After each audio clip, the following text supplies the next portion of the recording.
বেশ কয়েকদিন আগে আমাকে এক ভাই কোশ্চেন করছিলেন যে আরে মিয়া আপনি তো উল্টা রাস্তায় বাইক চালান।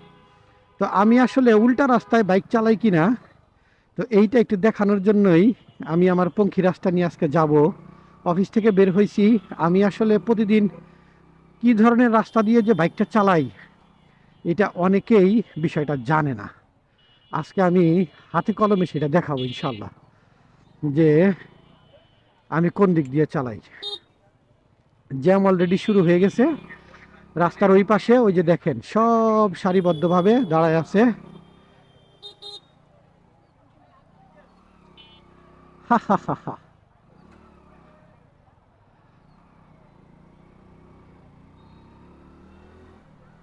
উল্টা না গেলে এইখানে উপায় নাই, আপনি যত বড়ই আপনার ওই বহর হোক না কেন, মন্ত্রীর বহর হোক আর যার খুশি তার হোক, এইখানে কোনো সুযোগ নাই। এইখানে কেউ আপনাকে 1 সেকেন্ডের জন্য সাইড দিবে না। আপনাকে আপনার রাস্তা বানায় নিতে হবে। যে পর্যন্ত এই ফ্লাইওভারের কাজ চলবে ওই পর্যন্ত আমরা চাই বা না চাই আমাদেরকে এইভাবেই যাইতে হবে। দেখছেন কি অবস্থা, পুরা প্যাচ লেগে গেছে এখানে। এই প্যাচের মধ্যে যদি আপনি দাঁড়ায় থাকেন তাইলে আজকে আর আপনার যাওয়া হইব না। এই জন্য যতক্ষণ এই সাইডটা ফাঁকা আছে এই সাইড দিয়ে আপনি তো সোজা টেনে বাইরে যেতে হবে। আর তার উপরে এমন না যে এখন গার্মেন্টসটা ছুটি হয়েছে, গার্মেন্টস ছুটি হইলে তো কথাই নাই, মানে কোনো পাশ দিয়েই কেউ যাইতে পারবে না, কোনো সুযোগই নাই, কোনো সুযোগ নাই, একেবারে টোটালি সে আটকে থাকবে। এই জায়গায় যদি আপনি ঠিক মতো চালায় যদি যাইতে পারেন তাইলে আপনি বাংলাদেশের যে কোনো জায়গায় বাইক চালাতে পারবেন মোটামুটি বলা যায়। মানে এই জায়গায় আছে, কোনাবাড়ি আছে, তারপরে ঢাকার মধ্যে অনেক জায়গায় জ্যাম আছে, মিরপুরের ওই জায়গাগুলোতে। আহ ওই যে আবার পুলিশের গাড়ি আছে, পেছনে আবার একটা ভিআইপি আছে, স্বরাষ্ট্র মন্ত্রণালয়ের গাড়ি। ওই সামনের দিক দিয়ে যাইয়া তারপরে একটা ফাঁকা আছে, এই ফাঁকা দিয়ে ঢুকতে হবে, এছাড়া সেকেন্ড কোনো অপশন নাই। শুধু শুধু কি আমি এটারে পঙ্খিরাজ বলি? শুধু শুধু না, ওই দেখছেন এইখানে আবার আরেকটা ক্রসিং এর মধ্যে সব আটকায় দিছে।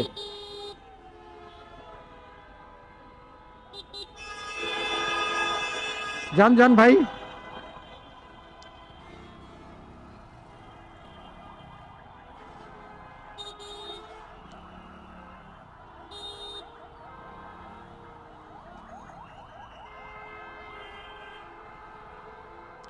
এ,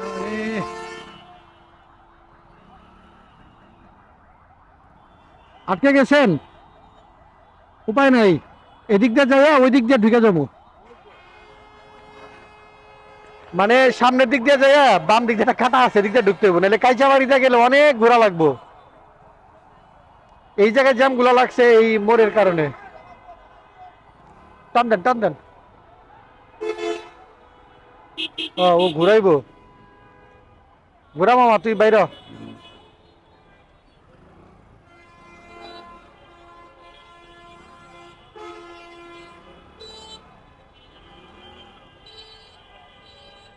আচ্ছা তাইলে তো এই ফাঁকা দিয়া যদি যাইতে পারি, তাইলে তো এই ফাঁকা দিয়া তো যাওয়া দেবো। দেখি আজকে তো এদিকে অনেক জ্যাম।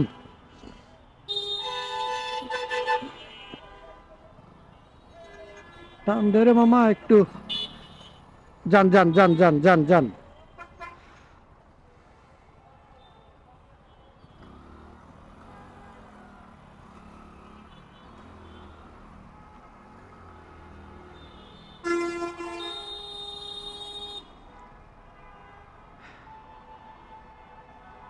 মাইক্রোটা টানে না কেন?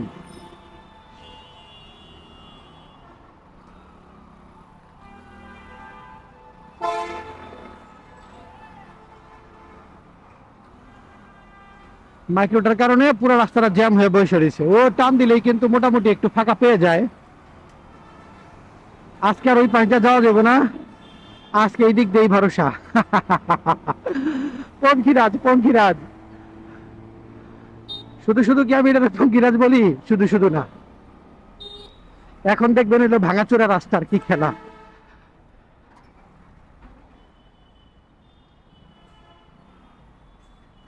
হেইয়ো হেইয়ো। এইখানে কে যে কোন দিক দিয়ে চালায় আর কে যে কোন দিক দিয়ে আসে কোনো ঠিক ঠিকানা নাই।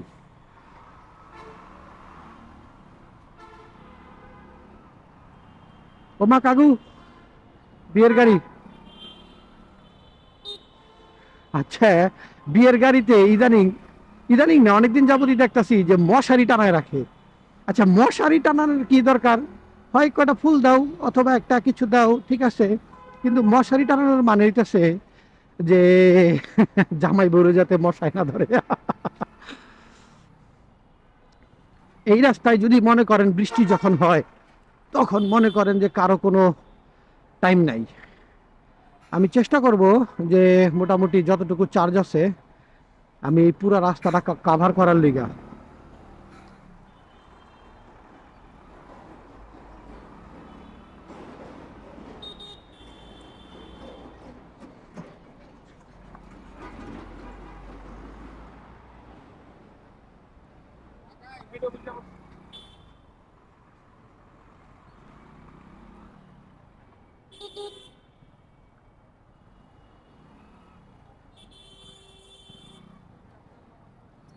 এইখানে এই রাস্তাটা দ্রুত করা দরকার, মানে যেসব জায়গাগুলোতে ওই যে আহ, কি বলে এটারে, মানে ক্রসিং গুলো আছে, যেমন পুরনো পিজেড, বলিভদ্র, তারপরে নতুন পিজেড, এই জায়গাগুলোতে খুব দ্রুত কাজ শেষ করা দরকার, নয়তো এই ঝামেলাগুলো চলতেই থাকবে। আজকে এতদিন ধরে প্রায় 2টা বছর যাবত এগুলো সাফার করতেছি।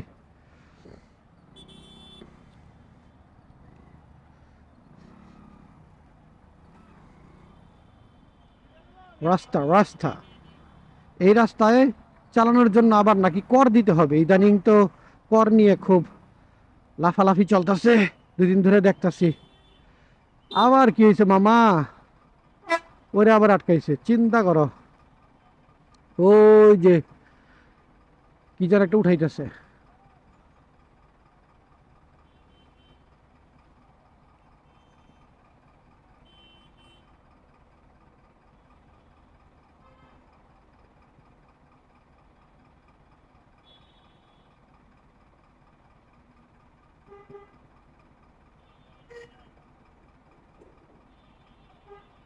ছাড়ছে, ছেড়ে দিয়েছে ছেড়ে। আচ্ছা, আমার এই নতুন হেলমেটের ভেতরে এরকম গুম গুম করে, এটা কি কোনো সমস্যা নাকি কোথাও হাওয়া বেরোতে পারতেছে না এই জন্য? মাথার উপরে একটাই আছে, এই যে এইখানে, এই যে এখন ওইটা খুলে দিলাম, এখন এটার মধ্যে দিয়ে বাতাস পাস হবে, আর বাতাস পাস হইলে গুম গুম ভাবটা কমে যাবে, আবার নাও কমতে পারে, জানি না। যদি গুম গুম ভাব না কমে তাইলে মামা খবর আছে।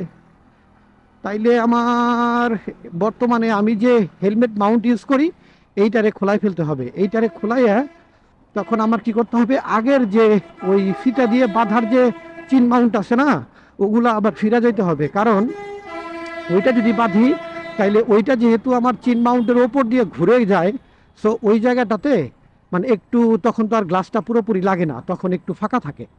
তো ওই ফাঁকা দিয়ে বাতাসটা বেরোয় গেলে তখন আর এই গুম গুম ভাবটা আর থাকবে না। কিন্তু এইটাতে গুম গুম ভাব আছে কারণ চারপাশে একবার আটকানো, আবার এটাতে যেহেতু ওই আমার কানেক্টর লাগাইছি, কমিউনিকেটর, যার জন্য এটাতে তো আবার এই যে পকেট আছে, ওই পকেটের কারণে মনে হয় একটু গুম গুম করে। আরে, এই ভাঙা রাস্তার মধ্যে তুই আবার হরন দাস, তুই আগে যেতে পারবি?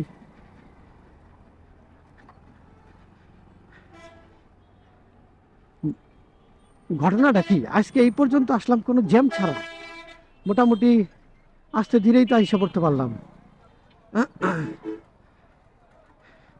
তো এটা হচ্ছে মানে অনেকগুলা মানে আশ্চর্যজনক দিনের মধ্যে একটা, যে এই জ্যামটা একটু কম পাইছি, নয়তো এই সব জায়গায় বাইপালের এই জায়গায় জ্যামে তো জ্যামাক্কার অবস্থা।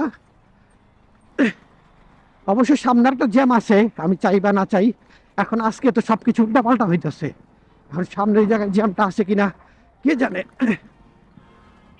সেইটা হইতেছে ওই যে কবরস্থান রোড, পল্লী বিদ্যুৎ, ওই জায়গাটা তো জাম লাগেই, উল্টা পাল্টা সব আইসা ওইখানেও জাম লাগাই রাখে। উহ, এই পর্যন্ত আসছি। আমি যতক্ষণ চার্জ আছে, মানে আমি নবীনগর পর্যন্ত এটাকে টেনে নিব। আমি অন্তত ক্যান্টনমেন্টের গেটটা পর্যন্ত আপনাদেরকে দেখানোর চেষ্টা করব যে আসলে প্রতিদিন যে রাস্তাটা দিয়ে যে চালাই। হঠাৎ একদিন এই যে যে একদিন দুই দিন যে ভালো পাই, তার মধ্যে এই যে আজকের দিনটা হচ্ছে তার মধ্যে একটা। মাশাল্লাহ, আলহামদুলিল্লাহ। দে একটু সাইড দে। না দিবি না? হ্যাঁ, পাল্লা পাল্লি ওরাই। মানে ও দেখছে যে এটা তো বাস না, ট্রাকও না, এটা হচ্ছে একটা মোটর সাইকেল, তাও একটা বাচ্চা মোটর সাইকেল। মোটর সাইকেলের মধ্যেও যে কতগুলো শ্রেণী আছে, এলিট শ্রেণী, মিডল ক্লাস শ্রেণী, আর হচ্ছে দরিদ্র শ্রেণী। আমার এটা হচ্ছে দরিদ্র শ্রেণীর মধ্যে পড়ছে আর কি। এর লিগে অটোওয়ালারাও জানে যে ধুর, এই বাইক যে চালায় ও কি আর নেতা নাকি? নেতারা তো চালায় হইলো গিয়া R15, রয়্যাল এনফিল্ড, 4B, এগুলা চালায়, পালসার চালায়। এগুলা কি আর নেতারা চালায়? এগুলা কি নেতারা চালায় না। অতএব যে এটা চালাইতেছে ও হইলো এসি পেসি লোক। এই কারণে সাইড দিব না।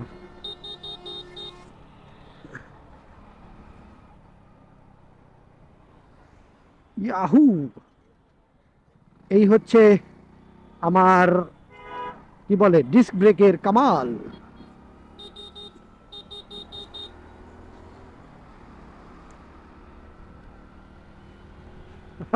আমার এক কলিগ, সে কাইচাবাড়ি দিয়ে যাবে, ওই দিক দিয়ে সে ঘুরে যাইতেছে। সে তো আজকে ধরা খাবে, কারণ ওইদিকে জ্যাম। আমি এই জন্য কি করছি, আমি মাঝখান দিয়ে ফুট করে বেরিয়ে গেছি দুইটা ট্রাকের চিপা দিয়া। এখানে হালকা জ্যাম হওয়ার কথা, আর যদি একবার লেগে যায় তাহলে তো কথাই নাই।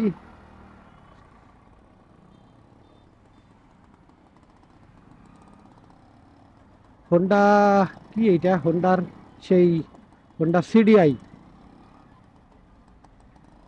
এগুলার ঘ্রাণটাই অন্যরকম, সাইলেন্সারের। ওই যে দেখো মোটর সাইকেলের সামনে যায় দাঁড়ায় থাকে, মানে সে যাবেই, গাড়ি আসলো কি আসলো না এটা নিয়ে তার মাথা ব্যথা নেই। তবে এক্সট্রিম 125-এর এই মডেলটা না আমার কাছে একদম বিরক্ত লাগে। সামনের এই দুইটা, মানে টাঙ্কির পাশে যে দুইটা দিছে, এই যে ফেয়ারিংটা, এইটা যে কেন দিছে আমি আসলে বুঝি না। এটার কোনো কাজই আমি পাই না। মানে স্টাইল করুক ঠিক আছে, কিন্তু এই দুইটা না অতিরিক্ত একটু লাগে, মানে অড লাগে। ডিজাইনটা আরেকটু যদি কি বলে একটু মানে চোখা করতো, আরেকটু যদি এইটাকে কি বলে এটাকে মানে আরেকটু চিকন করে যদি নিয়ে আসতো, তাইলে হয়তো দেখতে আরেকটু ভাল লাগতো। ট্রাকের কি হয়েছে ট্রাকের? ও ওই পাশে খাট। বললাম না আজকে সবকিছু অদ্ভুত চলতেছে। ভাই, এই জায়গাটাতে জ্যাম লাগবেই লাগবে, গ্যারেন্টেড। কিন্তু এই জায়গায় জ্যাম লাগলো না, কি এক আশ্চর্য। আমি আরামসে চলে আসলাম। এটা হইতেছে কি, মানে আপনাদের গালি খাওয়ানোর জন্য, যে আমি চাইছিলাম যে এরকম একটা জ্যামের রাস্তা আপনাদেরকে দেখাবো, যে দেখেন ভাই আমার পঙ্খিরাজ নিয়ে আমি কি সব জ্যামের মধ্যে দিয়ে চালাই। কিন্তু আজকে এই রাস্তা পুরো একেবারে ফাঁকা। আল্লাহু আকবার, সবই আল্লাহর ইচ্ছা। আচ্ছা, ধন্যবাদ আপনাদের সবাইকে এতক্ষণ সাথে থাকার জন্য। আসলে এই রাস্তাটাই এরকম যে আসলে কোন দিন যে ভালো পাই আর কোন দিন যে খারাপ পাই নিজের কোনো ঠিক ঠিকানা নাই। তবে 95% ক্ষেত্রে রাস্তাটা প্রচন্ড পরিমাণে জ্যাম থাকে, আর রাস্তাটা খুব মানে ঝামেলাপূর্ণ। আর দেখা যায় যে ওই পানি টানি তো দেয় ওরা অনেক সময়, আবার বৃষ্টি হয় তো বৃষ্টির সময় কাদা দিয়ে পুরো রাস্তাটা ভরে থাকে, মানে যাচ্ছে তাই অবস্থা। আবার এখন যে টাইমটাই বেরিয়েছি আজকে অফিস থেকে, এই টাইমে গার্মেন্টসটা এখনো ছুটি হয় নাই, যার জন্য জ্যামটা আসলে ওরকম মানুষের যে স্রোত, কয়েক লাখ শ্রমিকের স্রোতটা আসলে দেখাইতে পারিনি। এখানে দুইটা ইপিজেড, নতুন এবং পুরাতন দুইটাই ইপিজেডের শ্রমিকের স্রোতটা দেখাইতে পারিনি। অন্য একদিন ইনশাল্লাহ দেখাবো। তো পঙ্খিরাজ নিয়ে এই তো এই ধরনের রাস্তায় আমার চলাফেরা করতে হয়।